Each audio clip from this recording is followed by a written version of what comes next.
He didn't just kill, he arranged, as if death itself was a performance, and the crime scene, his private stage. When investigators entered the room, the air felt wrong. Not heavy, not cold, just measured. Everything sat exactly where it was meant to be. Not a single object seemed random. A chair faced the door, not the table. A light bulb swayed, casting a circle of gold around a single overturned book. No blood, no struggle, only composition. To anyone else, it was chaos. To him, it was language. Most killers act in impulse, rage, panic, survival. But a rare, unsettling few, move with calculation. They design the aftermath as carefully as the act itself. In forensic psychology, it's called staging. Originally, the term meant deception, rearranging evidence to mislead investigators. But in these rare cases, staging isn't camouflage. It's communication, a message delivered through silence. A detective once wrote, "He didn't try to hide the crime. He tried to rewrite it." That sentence stayed in the profiler's notes for years, because it revealed something terrifying. The killer wasn't afraid of being seen. He wanted to be interpreted. He built a story inside the scene, knowing investigators would step into it, read it, argue about it. He choreographed their confusion. Those who study him call it performative control, a hunger not for blood, but for authorship. He designed space the way painters use color, to trap your eyes exactly where he wanted them. A crooked frame, a lamp half lit, a curtain drawn just short of full, every imbalance deliberate, every imperfection symmetrical in intent. He didn't seek beauty, he sought meaning that only he understood. One case, still whispered in training lectures, described a man who transformed his victim's apartment into what officers later called the gallery. No symbols, no gore, just items rearranged into something that felt ritualistic. Family photos flipped backward, chairs turned in a circle facing nothing, a children's toy placed on a windowsill pointing toward the street.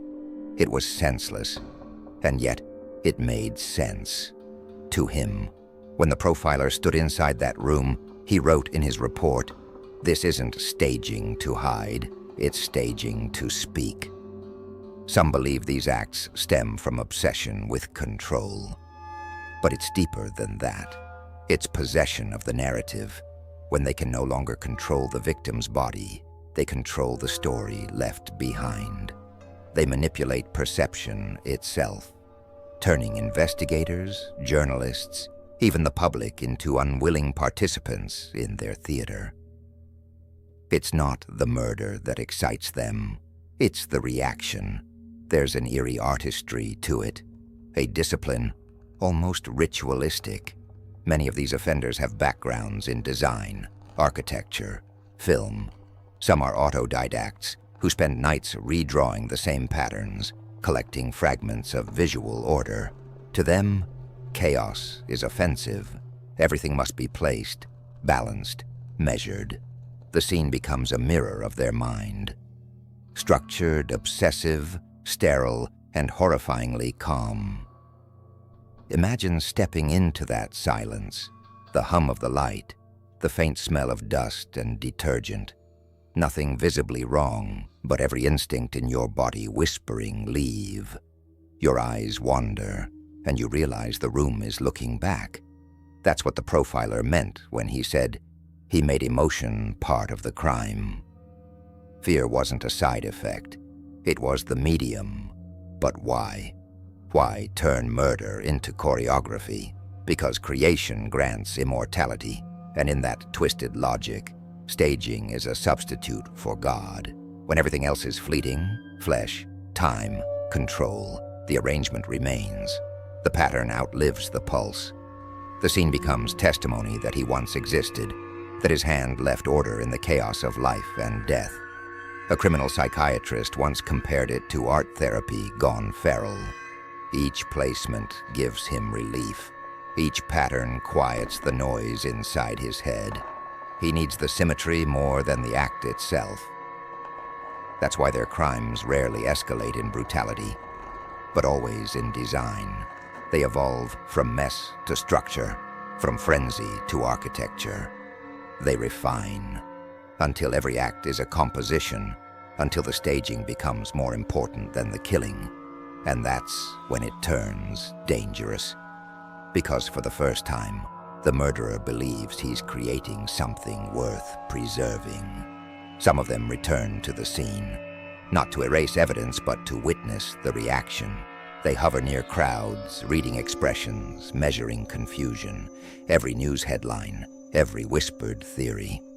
A standing ovation only they can hear. One left a note on a window ledge, not addressed to police, not even signed. It said, "You understood it wrong."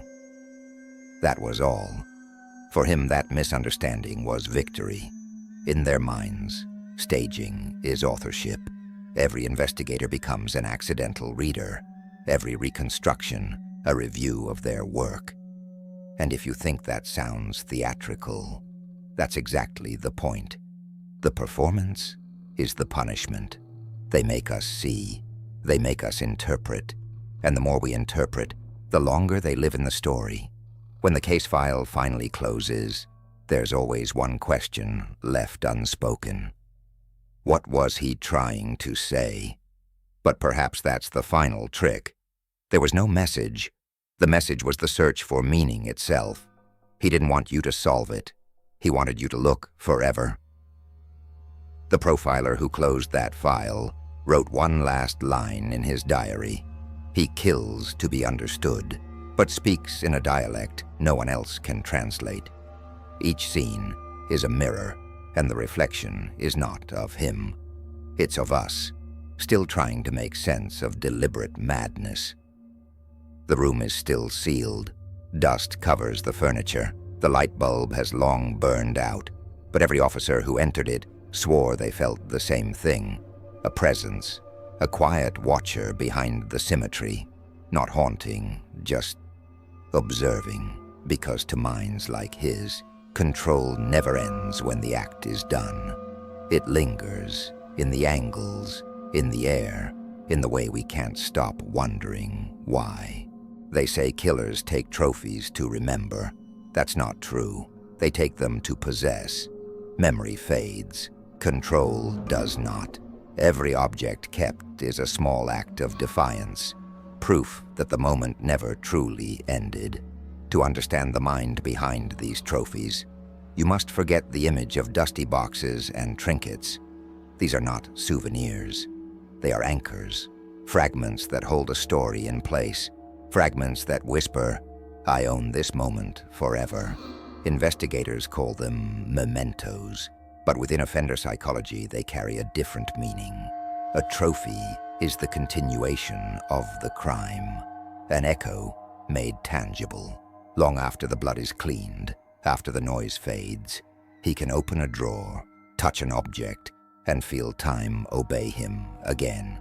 It isn't nostalgia, it's reanimation, control resurrected. One profiler once described it like this: when he looks at that item, he's not remembering what he did. He's reliving who he was when he did it. For some, that's the only version of self that feels alive. The item becomes a portal, a ring, a photo, a lock of hair, a button torn from a coat. Ordinary things, stripped of their ordinary meaning. Each becomes sacred in a personal religion of control. Most people think trophies are about pride. They aren't. They are about continuity. He knows the act will end. He knows the body will be taken. But if he can keep something, anything, he keeps a thread, a proof that the story still belongs to him. That thread is addictive. It hums quietly beneath the surface, a pulse only he can feel. And like any addiction, it escalates. The early trophies are subtle, a small item taken without thought. Later the process becomes ceremonial, each selection deliberate, each storage a ritual. He isn't collecting, he's curating, and shelves become shrines, lockers become museums, and the walls between guilt and glory blur until he can't tell them apart. In one case file, investigators found a drawer lined with identical envelopes. Inside each, a single object, nothing outwardly valuable, a hairpin, a train ticket, a torn page from a notebook, each labeled only with a date. No names, no locations, just time, as if he were archiving moments of absolute power. When asked what they meant, he said quietly, "They're not hers, they're mine." He wasn't lying. To him, the trophy is proof that reality can be edited. The world says the victim is gone. The police say the case is over. But inside his secret archive, the moment continues, preserved, contained, obedient. He becomes the curator of his own truth, and the objects obey. Psychologically, it's a form of object transference, a way to move the power of a human life into something that can't leave. It's control without conflict, possession without resistance. The trophy never talks back. It never changes sides. It stays exactly as he left it. And that stillness is intoxicating. Many offenders revisit their trophies during stress, loss of a job, a breakup, a public humiliation. They reach for the drawer the way others reach for faith. They touch what cannot refuse them. It restores the illusion of dominance, the belief that someone somewhere once belonged to them completely. Some whisper to the items, some photograph them, some arrange them in geometric patterns, as if symmetry could justify sin.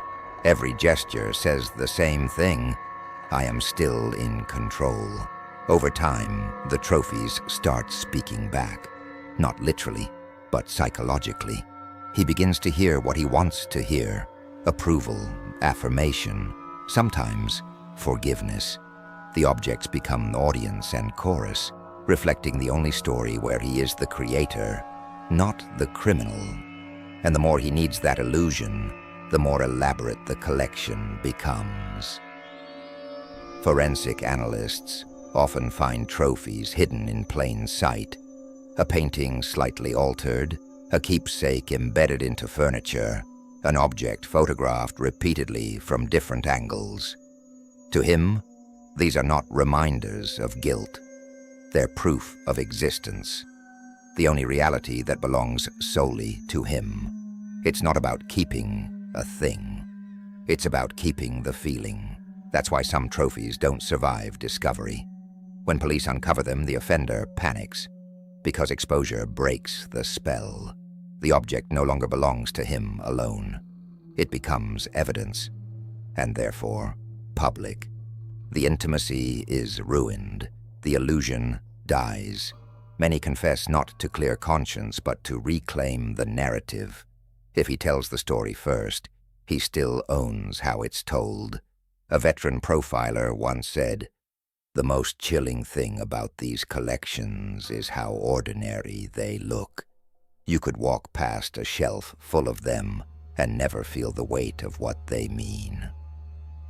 That ordinariness is the camouflage, because trophies are not made to shock strangers. They're made to comfort their owner. There's also a strange intimacy between object and identity.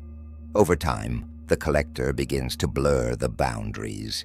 He starts referring to trophies as them. He arranges them as if they could see, feel, judge. He creates rules for how they're displayed, when they're touched, what they're allowed to witness. In his mind, they're alive in the way he needs them to be.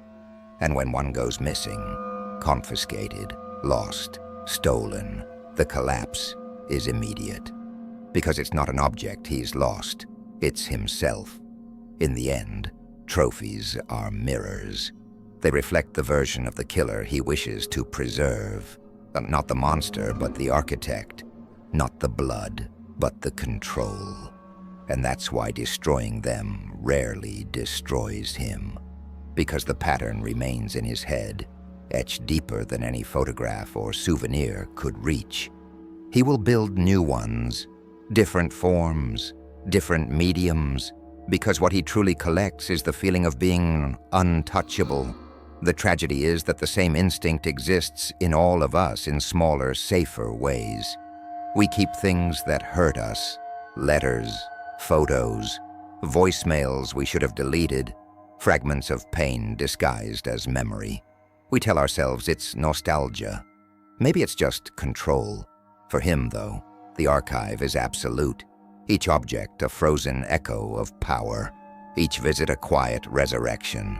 A private museum where he alone decides what the past means. That's why in every interview he asks the same question before it ends. Will they keep my things? Because to lose them would be to lose the story. And to lose the story would mean finally becoming ordinary. Most killers hide to escape. Some hide to speak. Their concealments aren't meant to succeed. They're meant to confound, to create an illusion of intelligence or madness or both. They turn the act of hiding into another language of control, a final conversation with those who will come after them. The detectives, the reporters, the curious, each misplaced clue, each wrong direction, each impossible pattern, a whisper that says, "You'll never truly understand me." In forensics, concealment usually means avoidance, but in these cases, it becomes an exhibition. Every failure is intentional, every discovery predicted. The offender wants the puzzle found, just not solved. He isn't hiding evidence, he's hiding meaning. One veteran investigator once said, "There's a difference between clever and theatrical. This one wanted applause." He was describing a man who designed his concealments like riddles. He arranged misdirection like art, burying decoys that led nowhere, then watching from afar as detectives followed each false trail. To him, confusion was victory, because confusion meant relevance, and relevance was survival. It's strange to think of a cover-up as creative, yet many offenders treat concealment as a second performance, a sequel to the crime. They hide things not to erase, but to extend the experience, to keep the game alive long after the act ends. Every buried fragment becomes a chess move, every discovery a cue. They choreograph uncertainty the way others choreograph violence. Some of these concealments are absurd, objects placed in impossible positions, patterns that seem meaningful but aren't. Layers of contradiction. A door locked from the inside. A trail of footprints that stops halfway. An item deliberately left where no human hand could reach. Each one designed to spark endless theories. Each one a trap for interpretation. The crime becomes a maze. And the killer sits quietly at the center, listening to investigators argue about the walls. Why does he do it? Because chaos is another form of power. If he can make the world guess, he can still shape the story. He doesn't need to be free. He just needs to be unresolved. In his mind, uncertainty equals immortality. The case file may close, but the mystery lives on. And as long as the mystery breathes, so does he. Forensic analysts often call these symbolic concealments. They're less about hiding the act and more about communicating identity, a signature of confusion, a ritual of misdirection. Some leave patterns that mimic religious symbols, mathematical equations, or coded sequences that decode to nothing. Others stage contradictory evidence, objects from different timelines, inconsistent motives, multiple tools suggesting multiple offenders, all illusions, all intentional, each one an echo of the same message: you cannot classify me. One profiler described such an offender as a man obsessed with the architecture of doubt. He didn't care if he was caught. He cared if they knew what he meant. So he built a labyrinth where every path circled back to him, but never reached him. A psychological Mobius strip, endless, clean, beautiful, in the most disturbing way. Inside his mind, the concealment was a mirror maze, every reflection of himself slightly distorted, one version proud, one terrified, one divine.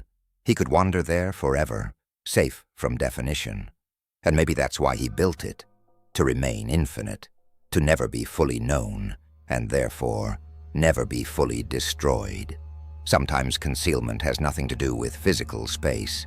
It's narrative concealment, the manipulation of sequence and meaning. He tells partial truths in interviews. He releases letters that contradict each other.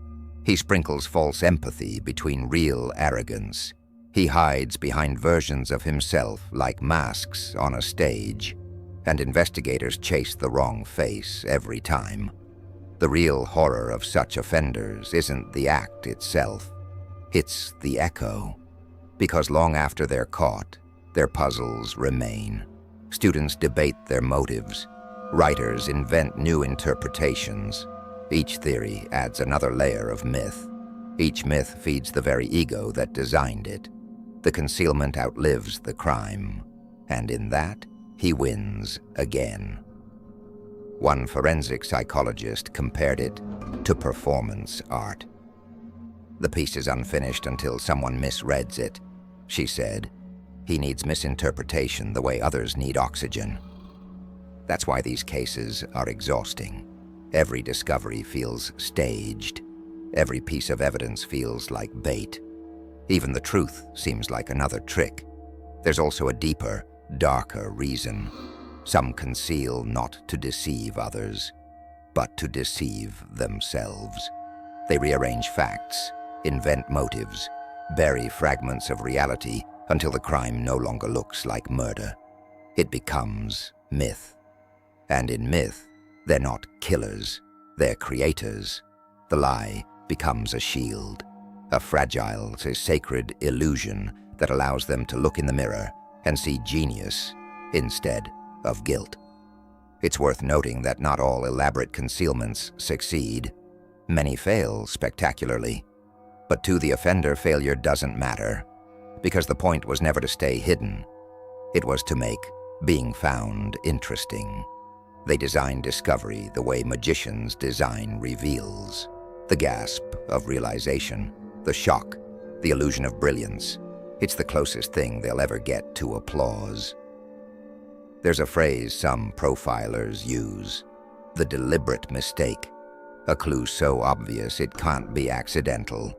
It's the offender's wink, a final signature disguised as carelessness, a way of saying, "You caught me, but only because I let you." And sometimes that's true, because what he really wanted was to be understood on his own terms, even if those terms were madness. Every detective who's dealt with a case like this speaks of the same feeling, a strange admiration mixed with disgust, the elegance of confusion, the artistry of waste. They know it's manipulation, but they can't help acknowledging the craftsmanship. And that's how the killer wins again, not by escaping justice, but by corrupting perception, by turning logic into theater.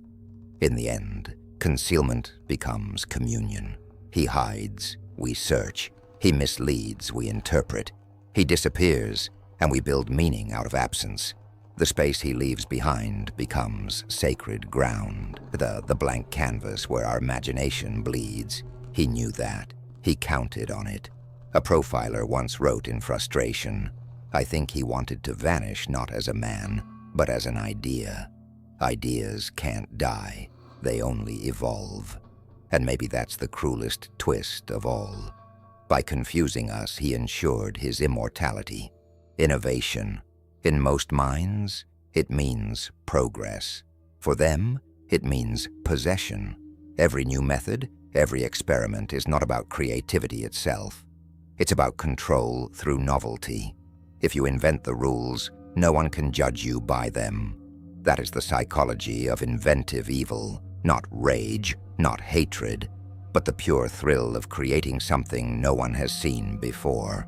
Most offenders follow patterns. They reuse what works. Routine becomes comfort. But the innovators, they reject the repetition that defines others. They want to surprise themselves. The act is a canvas, and familiarity is an insult. So they adapt. They change locations, tools, staging. They experiment like scientists inside their own dark laboratory of impulse. And each variation feeds a new high. In clinical terms, this is called novelty-seeking behavior, a dopamine-driven loop where predictability kills the pleasure center. When routine no longer stimulates, the brain demands change. What for us might be art, music, travel, for them becomes method, means, mechanism. They aren't just looking for a better way to kill, they're looking for a new way to feel. A profiler once called it the engineer complex. These are minds that see limits as insults. Boundaries itch, ethics irritate. They must redesign what should not be redesigned. They spend hours rehearsing possibilities in silence, not to escape capture, but to escape boredom.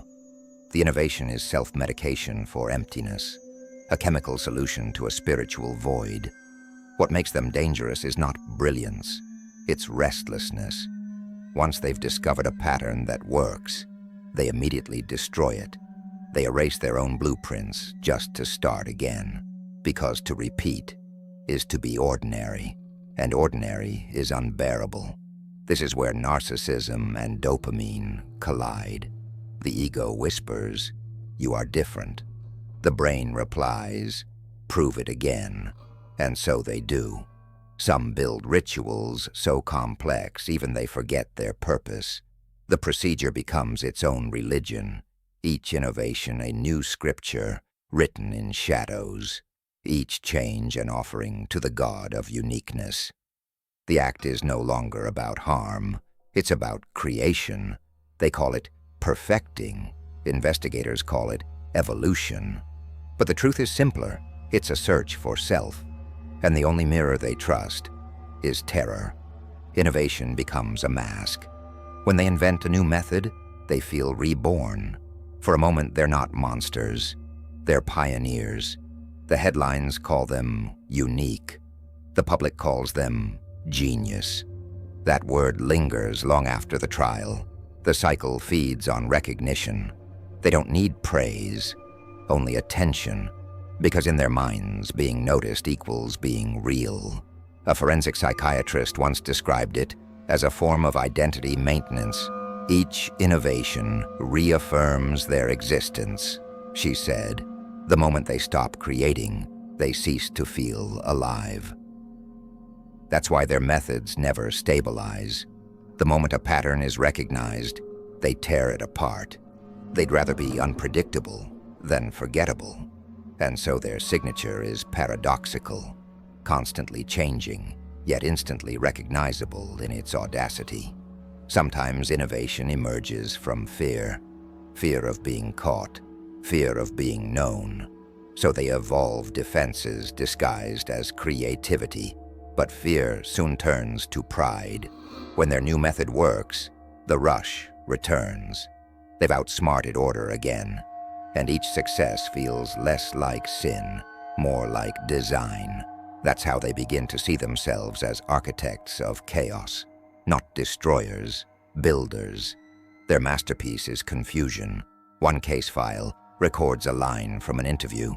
"I never killed the same way twice," he boasted. "It's not art if you copy yourself."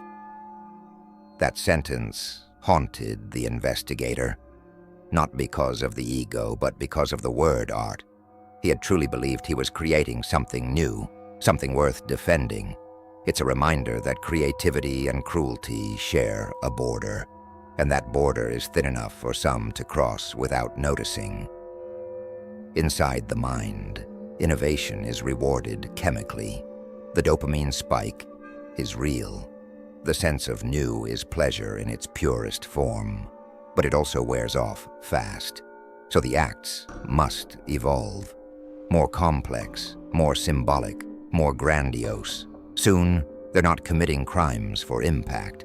They're constructing spectacle for themselves, a private cinema of chaos. They watch it in their minds, frame by frame, applauding their own ingenuity. When profilers try to map this psychology, they find patterns that look like artistic growth. Early work raw and clumsy, later work precise, controlled, aesthetic. They even talk about periods, as if describing a painter's career. It's terrifying, but accurate, because in his mind, each innovation is a phase of becoming. He's evolving toward a version of himself that only exists through creation, and the medium he uses is fear. There's also a moral distortion at play. When everything becomes an experiment, nothing feels real. Morality dissolves into mechanics. People become variables. The world becomes a test field, and he becomes scientist and subject both.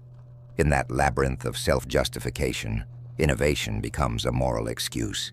If it's new, it's not evil. It's research. That's how the mind rationalizes monstrosity, not as crime, but as curiosity. One psychologist wrote, "The creative impulse and the criminal impulse both begin with disobedience."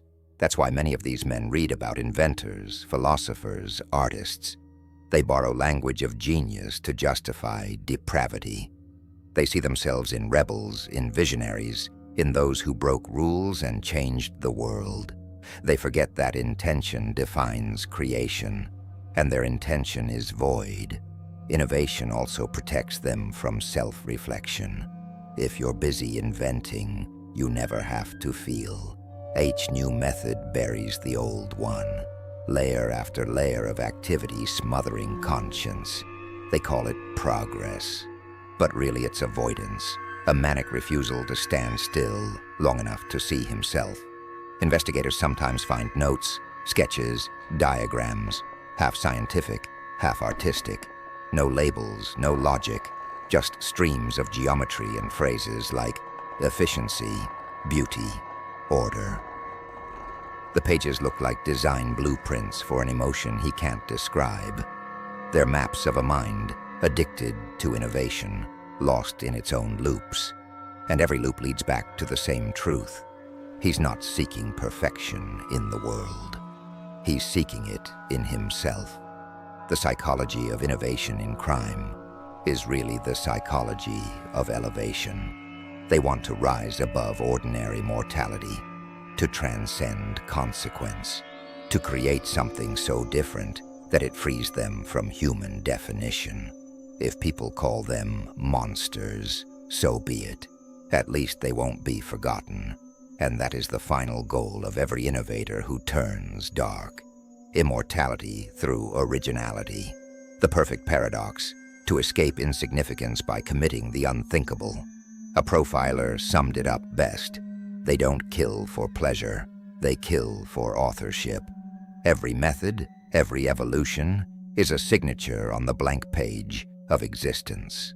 They're writing a story only they can read, and the rest of us are just characters trapped inside it. Innovation, for them, is not progress. It's proof. Proof that they exist outside our rules. Proof that even evil can be creative. But the truth remains.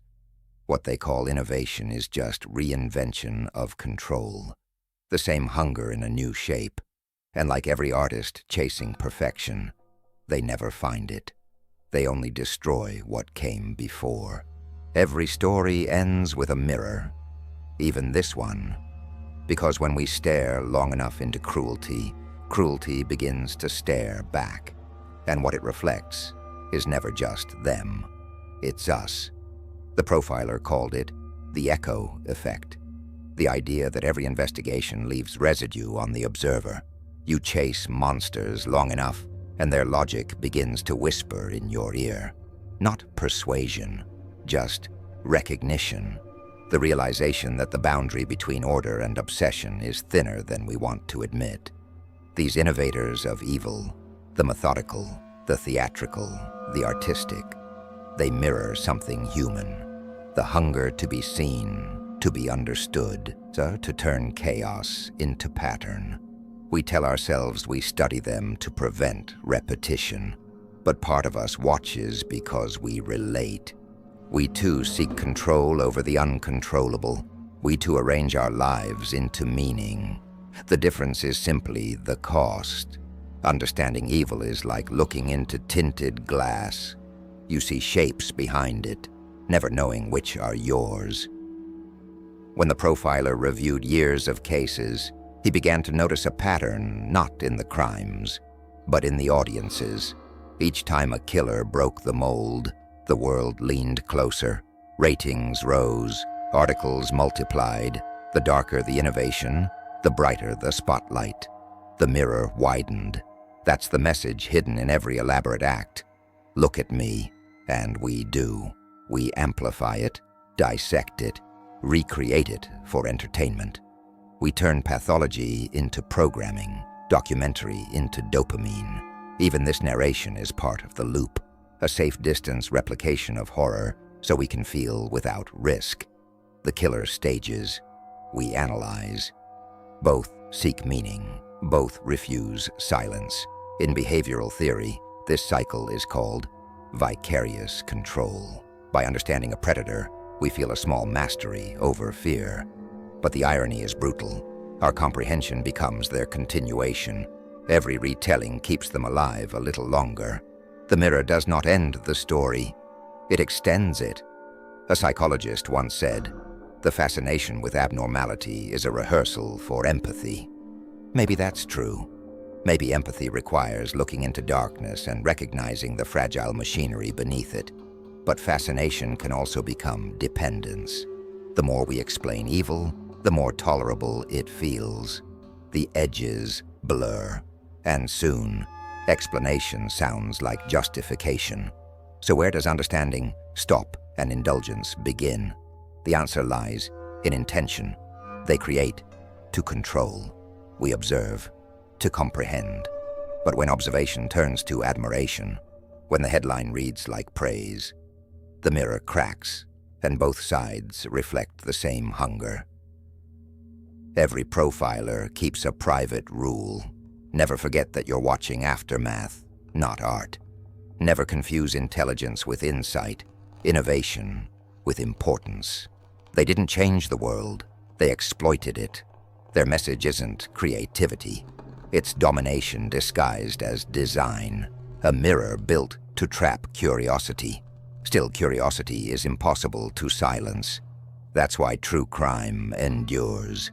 We keep watching, not because we love violence, but because we fear randomness.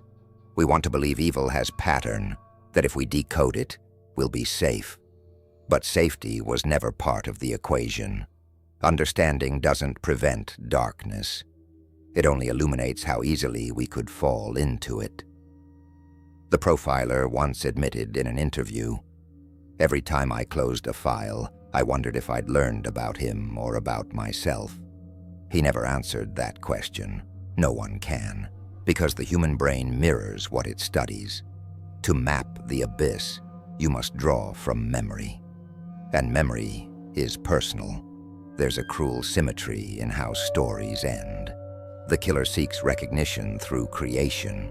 We seek understanding through observation. Both acts revolve around the same axis, meaning. Both refuse randomness. But meaning is dangerous when built on suffering. It makes tragedy feel earned. It makes evil seem inevitable, and inevitability breeds comfort, the most seductive lie of all. When the lights of the interrogation room fade and the cameras stop recording, what remains is silence. No audience, no theory, just a human face devoid of myth and the faint smell of metal in the air. That's reality, not art, not innovation, just consequence. The mirror, however, doesn't shatter there. It follows us home, into the articles we read before sleep, into the dramatizations we binge, into the idle thoughts that ask, what if I understood too well? The message of inventive evil isn't in the method, it's in the reflection. How far we'll stare into darkness before it starts to feel familiar. A closing note from the profiler's final transcript reads, "Monsters are mirrors. They show us what order costs." He meant that every system of morality, every law, every restraint exists because someone once decided not to have one. We build structure because chaos built them, and maybe that's the hidden bargain. Their destruction teaches our restraint. But the fascination remains. It always will, because beneath every act of horror lies a question that has haunted humanity since the beginning. How different am I, really? We'll never answer it completely, and that's why we keep looking. Soft static returns, one heartbeat, then silence. Inventive evil was never about cruelty. It was about creation, about the human need to design meaning, even in death, to build order from decay, to whisper, "I existed." That whisper still travels through headlines, through documentaries, through the quiet voice reading these words now. Listen closely. You can almost hear it echo.